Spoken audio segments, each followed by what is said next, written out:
തെരഞ്ഞെടുപ്പ് കാലമാണ് വരുന്നത്. കേരളം അടുത്ത 5 വർഷം ആര് ഭരിക്കണമെന്ന് ജനങ്ങൾ തീരുമാനിക്കുന്ന തെരഞ്ഞെടുപ്പ്. രാഷ്ട്രീയ പാർട്ടികളുടെ നയങ്ങളും പരിപാടികളുമാണ് ആരെ തിരഞ്ഞെടുക്കണമെന്ന് തീരുമാനിക്കാൻ ജനങ്ങൾ ആധാരമാക്കുന്നത്. അപ്പോൾ പിന്നെ അവിടെ SNDP, NSS പോലുള്ള സാമുദായിക സംഘടനകൾക്ക് എന്തു കാര്യം?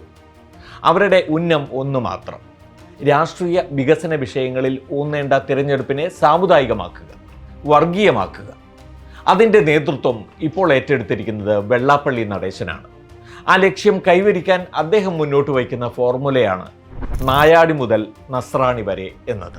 നോക്കൂ, നായാടി മുതൽ നമ്പൂതിരി വരെ എന്ന് 10-20 കൊല്ലം മുമ്പ് വെള്ളാപ്പള്ളി നടേശൻ പറയുന്നത് നമ്മൾ കേട്ടിട്ടുണ്ട്. ആ ഫോർമുല രൂപീകരണത്തിൽ തന്നെ ഉണ്ടായിരുന്നല്ലോ ജാതി ശ്രേണിയും. നായാടി ഇങ്ങേയറ്റത്ത്, നമ്പൂതിരി അങ്ങേയറ്റത്ത്. നായാടി മുതൽ നമ്പൂതിരി വരെ. ഇതിൽ നായാടിക്ക് വേണ്ടതാണോ നമ്പൂതിരിക്ക് വേണ്ടതെന്ന ചോദ്യമുണ്ട്. ഈഴവന് വേണ്ടതാണോ നായർക്ക് വേണ്ടതെന്ന ചോദ്യമുണ്ട്. നായാടി എന്ന അതീവ നിസ്വരായ മനുഷ്യരെ ഇവർ കണ്ടിട്ടുണ്ടോ എന്ന ചോദ്യമുണ്ട്. അവരെ സ്വന്തം പറമ്പിൻ്റെ 7 അയലത്ത് ഇവർ പ്രവേശിപ്പിക്കുമോ എന്ന ചോദ്യമുണ്ട്. പിന്നെന്താ, പറയുമ്പോൾ ഒരു പ്രാസം, അത്ര തന്നെ. ആ പ്രാസത്തിൻ്റെ ഒരറ്റത്ത് ഇപ്പോൾ നസ്രാണിയെ കൂടി കൊണ്ടുവന്ന് കെട്ടിയിടുകയാണ് വെള്ളാപ്പള്ളി. ഏത് നസ്രാണി?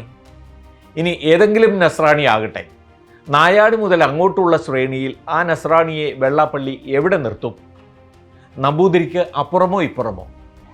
വരുന്ന നസ്രാണി എവിടെ നിൽക്കാനാണ് ആഗ്രഹിക്കുക?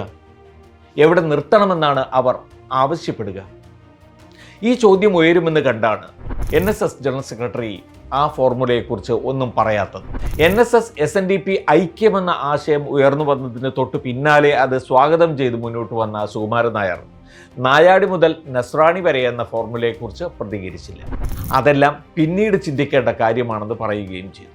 തങ്ങളുടെ അടിസ്ഥാന ആശയമായ സമദൂരമെന്ന നിലപാടിൽ വിട്ടുവീഴ്ച ചെയ്തുകൊണ്ട് ഐക്യം സാധ്യമാകില്ലെന്ന് സുകുമാരൻ നായർ വ്യക്തമാക്കി. ഒരു പാർട്ടിയോടും സമുദായത്തോടും തങ്ങൾക്ക് അടുപ്പമോ അകൽച്ചയോ ഇല്ല. മുസ്ലിം ലീഗ് എന്ന പാർട്ടിയോടോ മുസ്ലിം എന്ന സമുദായത്തോടോ അകൽച്ചയില്ലെന്ന് തന്നെയാണ് NSS നിലപാട്. ഇവിടെയാണ് നമ്മൾ വെള്ളാപ്പള്ളിയെയും സുകുമാരൻ നായരെയും താരതമ്യം ചെയ്യേണ്ടത്. വെള്ളാപ്പള്ളി പറയുന്ന ഫോർമുലയിൽ പെടാത്ത ഒരു വിഭാഗമേ ഉള്ളൂ: മുസ്ലിങ്ങൾ. അവരെ പെടുത്താതിരിക്കാൻ അദ്ദേഹത്തിന് കാരണമുണ്ട്. അത് മുസ്ലിങ്ങൾക്കെതിരായ കൂട്ടായ്മയാണ്. അതുകൊണ്ടാണ് നസ്രാണികളെയും കൂട്ടുന്നത്. കാരണം ഇന്നാട്ടിലെ ക്രിസ്ത്യാനികൾ മുസ്ലിങ്ങളെ ഭയന്നാണ് അത്രയും ജീവിക്കുന്നത്.